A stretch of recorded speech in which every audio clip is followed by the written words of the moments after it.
Simple కానీ sir మీరు వ్యక్తినండి నేను. బీఎస్పీలో ఉన్నప్పుడైనా, ఇప్పుడు బీఆర్ఎస్‌లో ఉన్నప్పుడైనా మిమ్మల్ని నమ్ముకున్న వ్యక్తుల్ని కాపాడుకునే బాధ్యత మీ మీద ఉంటది. ఉంటది. అవును. అట్లనే మిమ్మల్ని రాష్ట్రంలో ఉన్న వ్యక్తిగతంగా మిమ్మల్ని అభిమానించే వ్యక్తులు గావచ్చు, మీ ఫాలోవర్స్ గావచ్చు, రాజకీయాలలో మిమ్మల్ని అనుసరించే నాయకులు గావచ్చు. ఉదాహరణకు చెప్పాలంటే ములుగు నుంచి ఒక అబ్బాయి ఉంటాడు. బుక్య జంపన్న బుక్యా అని జంపన్న. చెప్పి యెస్. చాలా మంచి ఎలాంటి నాయకుడు. స్వార్థం లేకుండా అవును. తన సొంత పైసలతోటి అవును. వృద్ధులకు గావచ్చు, పేద ప్రజలకు కంటి ఆపరేషన్‌లు సేవ చేస్తాడు. చేస్తూ అవును. ఉంటాడు.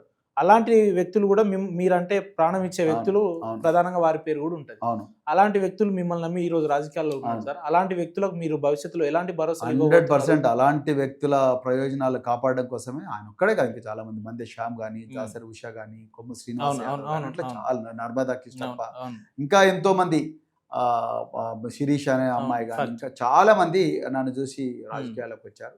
సో, వాళ్ళందరికి గూడా తప్పకుండా ఏదో ఒక రోజు మంచి రోజులొస్తాయి. వాళ్ళందరూ హ్మ్. గూడా ఒక ఉన్నతమైన పొజిషన్‌లో ఉంటారు.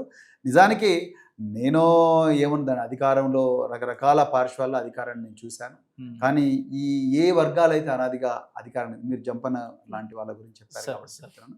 ఏ వర్గాలైతే అనాదిగా అధికారానికి దూరంగా ఉన్నారో వాళ్ళందరి ప్రయోజనాలు కాపాడడం కోసమే నేను రాజకీయాల్లో ఉన్నాను, హ్మ్. ఉంటాను కూడా.